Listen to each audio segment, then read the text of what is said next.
Assalamualaikum warahmatullahi taala wabarakatuh. Saya Vina Nurul Layali, delegasi dari kelas TIB angkatan 23, Prodi Teknik Informatika Fakultas Teknik. Nah, di sini saya akan melaksanakan tugas UAS dari Mapel Filsafat Umum. Langsung saja kita masuk ke pembahasan yang pertama. Nah, langsung saja kita masuk ke pembahasan yang pertama, yaitu apa ciri utama yang membedakan filsafat modern dengan filsafat abad pertengahan dan klasik. Nah, filsafat klasik berfokus pada kosmologi asal-usul alam semesta dan mencari prinsip-prinsip dasar kehidupan seperti yang terlihat pada pemikiran Socrates, Plato, dan Aristoteles. Nah, filsafat abad pertengahan lebih theosentris, berpusat pada Tuhan, dipengaruhi oleh agama seperti Kristen dan juga Islam, dan mencoba mendamaikan antara iman dan akal. Sedangkan filsafat modern lebih antroposentris, berpusat pada manusia, dan beralih pada rasionalisme serta empirisme. Fokusnya bergeser ke kritik metode, kebebasan individu, dan sains. Nah, untuk pembahasan yang kedua kali ini, yaitu kita akan membahas tentang mengapa René Descartes mengkritik metafisika, yaitu karena Descartes memulai filsafat modern dengan menolak tradisi metafisika skolastik yang dianggap tidak memiliki landasan yang pasti. Ia mengajukan metode keraguan metodis, yaitu seperti saya berpikir maka saya ada, untuk membangun pengetahuan yang pasti dan menekankan rasio sebagai dasar memahami realitas. Nah, untuk pembahasan yang ketiga di sini, yaitu kita akan membahas tentang metode positivisme dan dialektis dalam memperoleh pengetahuan.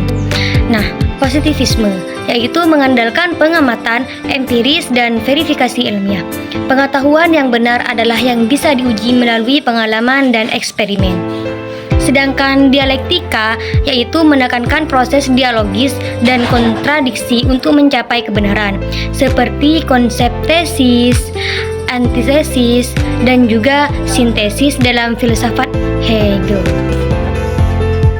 Pada pembahasan yang keempat di sini, yaitu teori kebenaran, meliputi korespondensi, koherensi, dan pragmatisme. Nah, yaitu yang pertama, korespondensi. Korespondensi, kebenaran adalah kesesuaian antara pernyataan dengan fakta.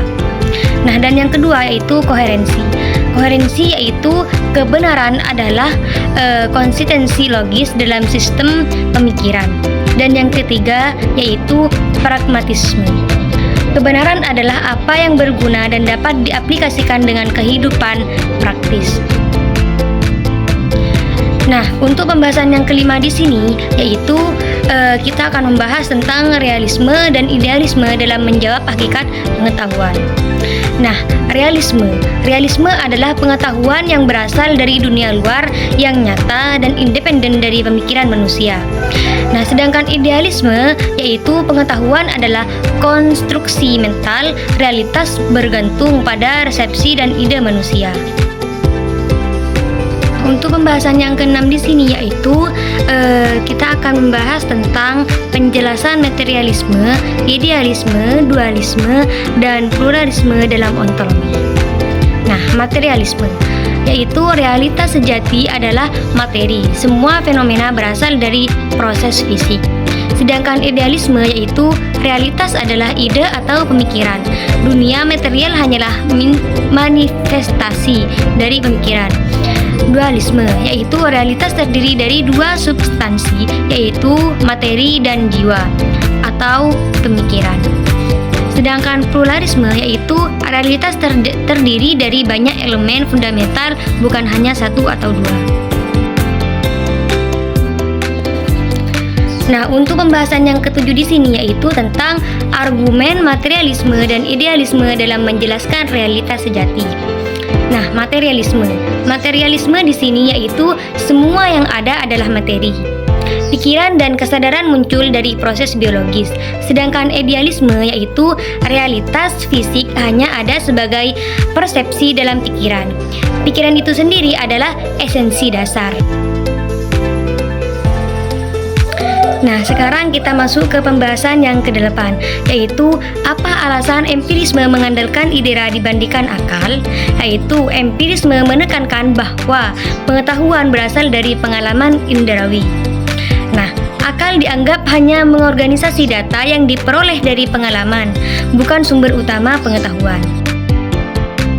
Untuk pembahasan yang ke-9 di sini yaitu tentang kelemahan indera dan akal dalam memberi pengetahuan.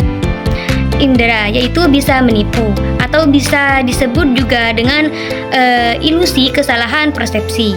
Nah, sedangkan akal yaitu bisa salah jika asumsi dasarnya salah atau logikanya keliru. Nah, pada pembahasan yang ke-10 di sini yaitu tentang nilai subjektif dan objektif. Nilai subjektif di sini yaitu bergantung pada pandangan, pengalaman, atau preferensi individu. Sedangkan nilai objektif yaitu independen dari pandangan individu, berlaku secara universal. Cukup sekian presentasi dari saya. Apabila ada kesalahan, mohon dibicarakan baik-baik, bukan malah mencari yang lebih baik. Wassalamualaikum warahmatullahi wabarakatuh.